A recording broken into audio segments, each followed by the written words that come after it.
ব্রিটেনের পার্লামেন্টে বর্তমানে প্রতিনিধিত্ব করছেন 4 ব্রিটিশ বাংলাদেশি নারী এমপি। আছেন বাংলাদেশি বংশোদ্ভূত অসংখ্য নারী কাউন্সিলর, চিকিৎসক, ব্যারিস্টার, উদ্যোক্তা, শিক্ষাবিদ, এমনকি ব্যবসায়ীও। যুক্তরাজ্যের মাটিতে ব্রিটিশ বাংলাদেশি নারীদের এমন সাফল্যের তালিকা দীর্ঘ হচ্ছে প্রতিনিয়তই।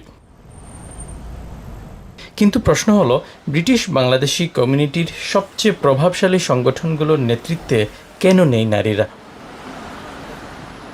Bangladesh caterers association, British Bangladesh chamber of commerce কিংবা গ্রেটার সিলেট ডেভেলপমেন্ট দশকের পর দশক ধরে কমিউনিটির গুরুত্বপূর্ণ সিদ্ধান্ত ও প্রতিনিধিত্বের সঙ্গে জড়িয়ে থাকা এসব প্রতিষ্ঠানে নারী নেতৃত্ব নেই বললেই চলে। যুগ যুগ ধরে কেন এমনটা হচ্ছে? এটা কি কেবল কাকতালীয়, নাকি সময়ের সঙ্গে তাল মেলাতে ব্যর্থ হচ্ছে বাংলাদেশি কমিউনিটি? নারীদের অংশগ্রহণ শুধুমাত্র টোকেনিজম বা সিম্বলিক অর্থে নয়, একটা যথাযথ সমমর্যাদা দিয়ে তাদের যে যোগ্যতা আছে সেটা তো আমরা প্রমাণ করছি সবখানে।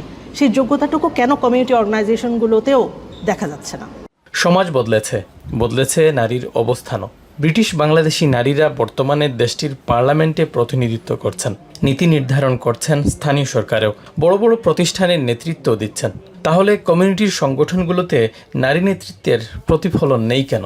এটা কি কেবল সুযোগের অভাব, নাকি প্রচলিত নেতৃত্বের সংস্কৃতিই সবচেয়ে বড় বাধা? আমাদের বাংলাদেশ ক্যাডার অ্যাসোসিয়েশন সবসময় ওয়েলকাম করে যে আমাদের যে মহিলারা আছে তারা যাতে আমাদের ইন্ডাস্ট্রিতে সামনে আগায় আসে। British Bangladeshi community, we certainly will welcome them to come on board and we'll be working on that. আমরা তারা যেভাবে আমাদের ডিরেক্টর বোর্ডে আসতে পারেন, এই উইমেন চ্যাপ্টার দিয়ে আমরা শুরু করব। অনেকেই বলছেন, যে কমিউনিটিতে নারীরা জাতীয় রাজনীতি, স্থানীয় সরকার, শিক্ষা, স্বাস্থ্যসেবা ও ব্যবসা সহ বিভিন্ন ক্ষেত্রে প্রতিনিয়ত নিজেদের দক্ষতার প্রমাণ দিয়ে যাচ্ছেন, সেই কমিউনিটির সবচেয়ে প্রভাবশালী সংগঠনগুলোর নেতৃত্বেও তাদের উপস্থিতি এখন সময়ের দাবি। নেতৃত্বের টেবিলে কারা বসছেন তার উপরই বাংলাদেশি কমিউনিটি তথা ব্রিটিশ বাংলাদেশি নারীদের ভবিষ্যৎ নির্ভর করছে বলেও মত অনেকের। আমাদের যদি মহিলারা ইনভলভ থাকে, বিজনেসে হোক আর ইয়েতে হোক, তাহলে পরিবারও তার দ্রুত এগিয়ে আসবে।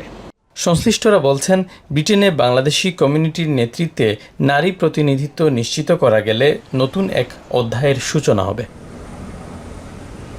শরীফুল ইসলাম চৌধুরী, এখন, লন্ডন।